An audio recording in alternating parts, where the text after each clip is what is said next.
Welcome, everybody, to another edition of the GioMoShow, your home for all Golden Grizzlies basketball.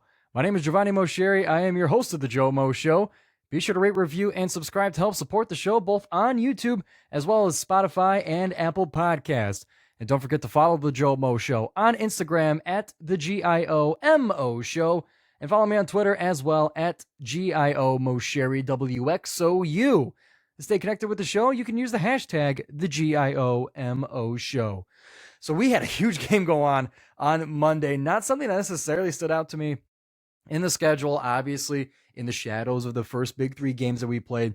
But this game turned out to be one of the best ones of the season so far out of the four played so far for Oakland, or five, but really four played for Oakland so far, where their game against UCF went down to the wire and got to be a really fun and exciting game, although it didn't always seem that way. This game looked like it was going to be a huge stinker, especially when Oakland went down 15 and in the second half after a really rough start coming out of timeout where they were only down 4. They were playing in Orlando, also the home of Isaac Garrett, where they had 40 of his family members in the stands tonight. The broadcast did a good job of highlighting them. The broadcast also did a good job highlighting one random student who screams a little bit and gave him like 5 minutes worth of camera time in 20-second intervals. They could not stop showing this kid. I had enough of them by the time the game was over. But either way, a lot of people, a lot of great people in attendance. I had some guys in black and gold suits and, zoot suits kind of deal. It was a fun broadcast to watch. I thought the broadcast crew did pretty well for it. And it ended up being a great game to watch.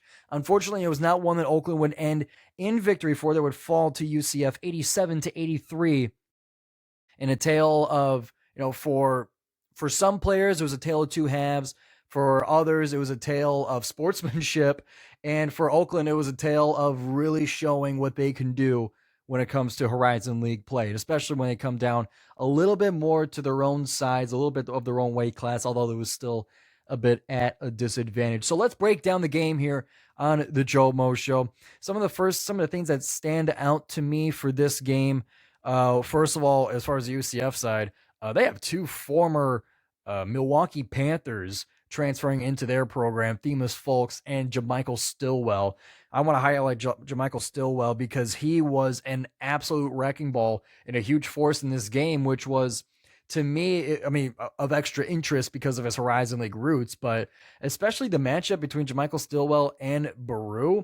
That one really stood out to me because at the beginning of the game, in the first half, it really was going JaMychal Stillwell's way. And pretty much throughout the game, it did so. He was 8 of 13 from the floor, made a three-pointer, 3 of 4 from the line with 14 rebounds. He ended up with a double-double, 20 and 14 in that game. Meanwhile, Baru did not match up the same way on the stat sheet. Finished with 11 points, 6 rebounds, 5 assists as well. But that first half was, I really saw Baru struggle a little bit in there. And it kind of felt awkward, even the past few games. I asked about it on the Greg Campy show that aired just a little bit before recording here. I asked Campy about, essentially what I was getting at was what's going on with Baru. Why aren't we seeing him play the way that everybody predicted he would, being the preseason Horizon League Player of the Year? It's, nothing crazy on the stat sheet so far, nothing crazy dominant, but is that just because of the competition they've played against, or is his role really not what we expected it to be coming into this season? That's what I was trying to get at when I was asking it to Campy, but I tried to make it a little bit condensed for the Ask Campy tweet. But essentially what Campy told me in reference to that was they don't care what people expected Baru to do at the beginning of the season. It's about winning, and Baru is about winning himself. He doesn't care about the personal accolades that goes into that team's success. If he has it, it's great. If he doesn't, it doesn't matter. I mean, he was off the Horizon League, all team considerations, first, second, and third. He won on any of them. He didn't care all that much. So as far as like what we've been seeing from Baru, maybe we just have a different expectation for his role in the team than what is actually the case. So as far as how Baru played, the first half, it was very rough. And I actually have the first half stats up in front of me. for how Baru played. Let me just navigate through this a little bit. That's what's nice about watching the game live is because you get the exports of the stats right from the broadcast. And you don't really get that in the PDF that you get from GoldenGrizzlies.com. So anyway, in the first half, Baru was he only took two. Wow, he really only did take 2 shots. And I noticed just like by the fact that he hasn't been playing huge in the offense so far this season, but only was 0 for 2 in field goals in the first half. Had 1 rebound, and really not much else. Just a strangely empty stat sheet for a player with this kind of prediction and expectations put on him. But once the second half rolled around, he really improved things, was attacking the basket a lot more aggressively, and ended the game with, like we said, those 11 points, 6 rebounds, and 5 assists. An improvement, yes, but still, especially for me, I'm going to need to see more out of Baru when it comes to the rebounding side of things. I can't have someone who averaged at least 7, average rebounds last season in 7, was one of the top in the Horizon League in such categories, as well as field goal percentage like this. I'm going to need to see a little bit more out of him to use his strengths in grabbing rebounds and stuff, especially when it's against former Horizon League foes. I'm going to need to see a little bit more of that. And it kind of goes for the rest of the team as well, where, especially in this game, they were out-rebounded in a pretty large margin. Offensive rebounds, they gave up 16 to UCF, and were out-rebounded in total 42-32. So that's something that's going to get cleaned up. It's something that's going to start improving as we get more towards Horizon League season and we start to play a little bit more into our weight class. But from the schedule, it might not come until literal Horizon League play. Hopefully Eastern, the game coming up on Friday, is going to be one of those games where we could see a little bit more of the true nature of Oakland. But either way, the rebounding is going to have to improve, and you got to think it's going to when Michael Hogue comes back. Predicted to play against the Eagles. Maybe, if at the latest, their first conference game against Purdue Fort Wayne coming in December, that might be his predicted return to the court. So that's going to be a huge boost for Oakland, and that's why I'm not super, hair on fire about the rebounding, because help is on the way. And luckily, especially when it comes to Michael Hogue, as Campy has described him as the best rebounder he has ever coached. And he's got a great resume to back that up. If you want to learn more about him, Griffin Beers, in the preseason interview I did with him, he tells us a lot about Michael Hogue, as well as his preseason article on Horizon Roundtable. But we got a great rebounder coming back to really help the Golden Grizzlies out in that regard. So nothing too crazy there, but overall I'm going to need a little bit more out of Baru as the season goes on.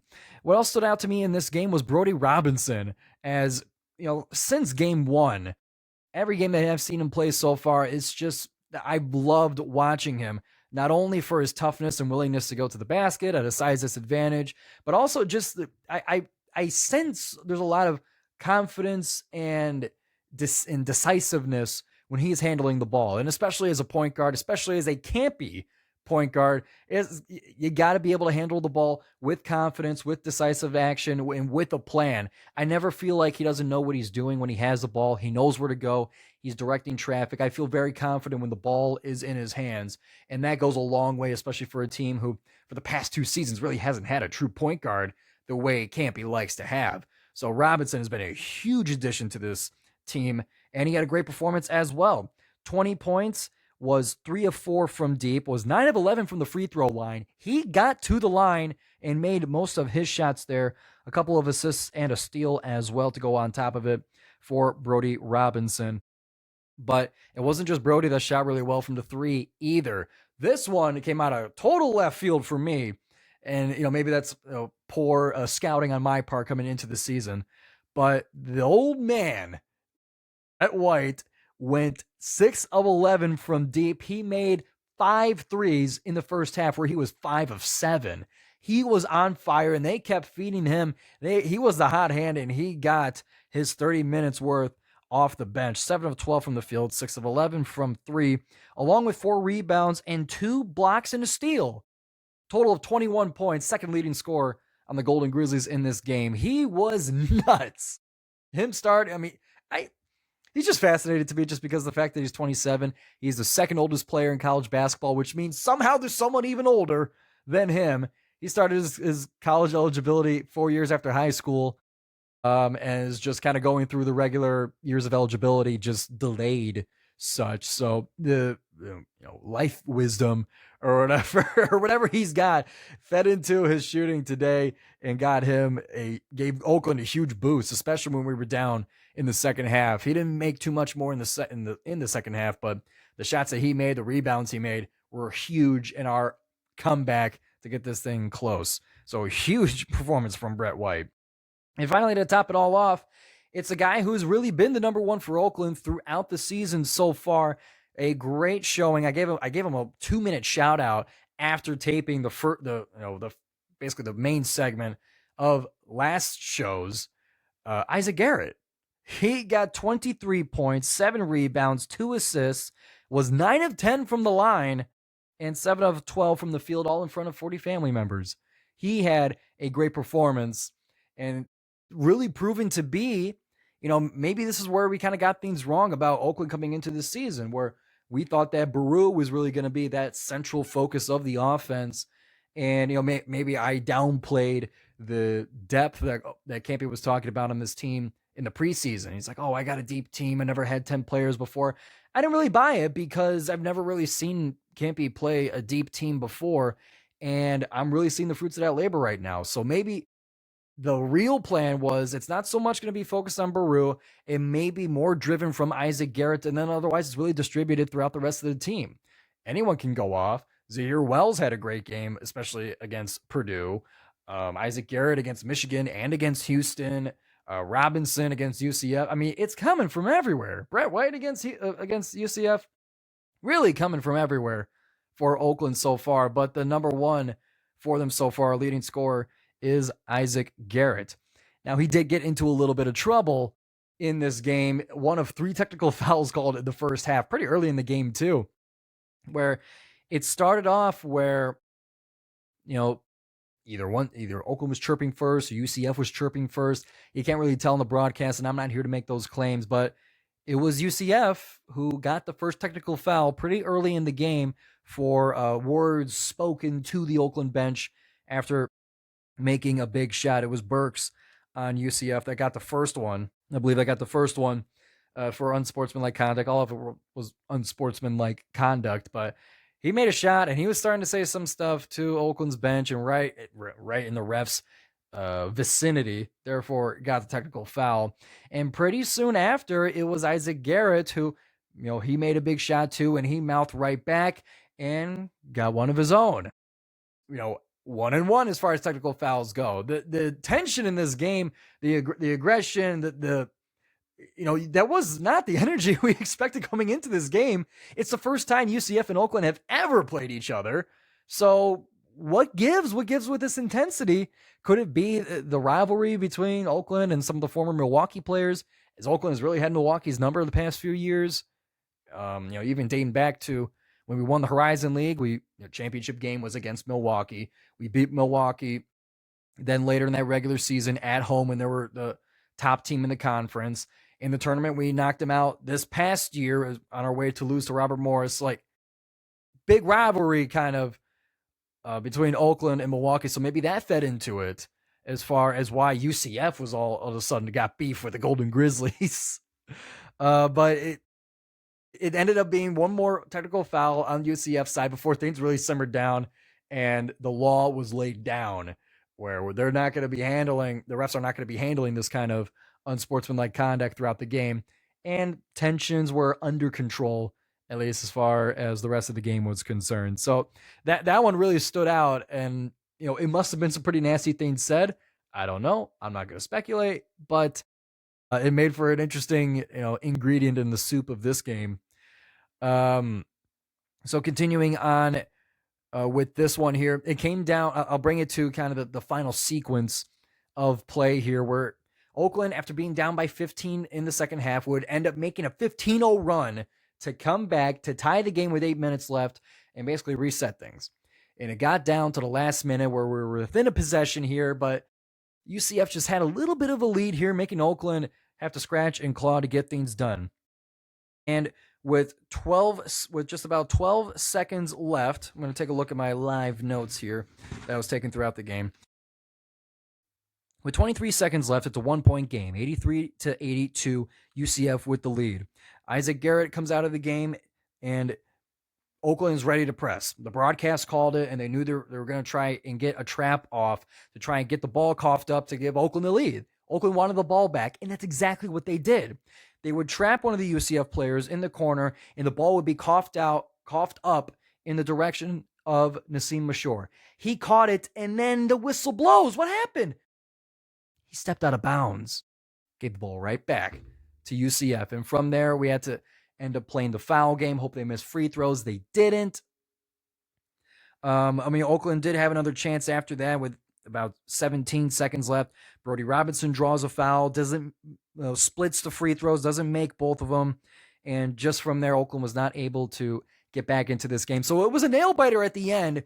And it's just unfortunate that you can pinpoint it to pretty much one play that may have decided the game. It would have been a huge win for Oakland to win in the Big 12 on the road, proving that their huge top 10 matchups in the beginning of the season are already proving to bear fruit. Unfortunately, we didn't quite get that, but we still showed the world. And, mid-major college basketball media people were starting to notice how, Oakland's for real. You got some accounts saying Oakland can beat anybody. You got other accounts drawing back to, Oakland having another dead-eye three-point shooter who's going to shoot in volume. They're like, oh, this reminds me of Golke. No, this reminds me of Max Hooper. No, and down the line of Oakland three-point shooters. This one, this game, even though it was a loss, still another one to give Oakland fans a ton of confidence, myself included, for this one. And that sets up this next game against Eastern Michigan coming this Friday I believe Friday at 7:00. That's right. Or Friday at 8:30. Yikes! Late game on a Friday against the Eastern Michigan Eagles.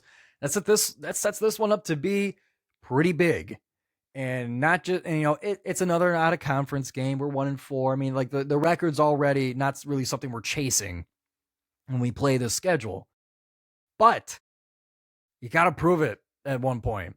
Eastern is a game to prove it, that you have absorbed and have learned from and have proven why a schedule like this is worth playing. You got to prove it before Horizon League play comes. I want to see it before Horizon League play comes. Eastern's a team that we can do it against, especially being in state Friday nights. I mean, it's going to be a great opportunity to see what we got. I'm going to need to see some improvements on the rebounding before Michael Hogue comes back. If he does come back, then that is going to be an improvement, but still he's going to be, 5 weeks out, however many weeks out. It's not going to be his 100% performance, so it's still going to have to come from other players as far as the rebounding is concerned. So that's going to be something that needs improvement. If we could keep the three-point shooting, it doesn't have to be 39%, but I mean, mid-30s would be great. We don't need a Brett White game again, but I want to see the three-point shooting continue to be something that Oakland can do consistently, as opposed to last year where we couldn't. And, I'm really looking forward to this game against the Eagles. To cap this all off, what really gave me confidence was Oakland coming back from that 15-0 run, or was making that 15-0 run to come back from being down 15 in the second half, because last year's team did not have the firepower to be able to do that. And I'm sure we had runs and where something similar happened, but this year's team especially has the ability to come back at a moment's notice. And I'm confident in it. I'm confident in the talent of the team that when it gets down and dirty in league play, other teams are going to have to bury us before they can finish us off. Otherwise, they threaten us to come back and win it at the last second again.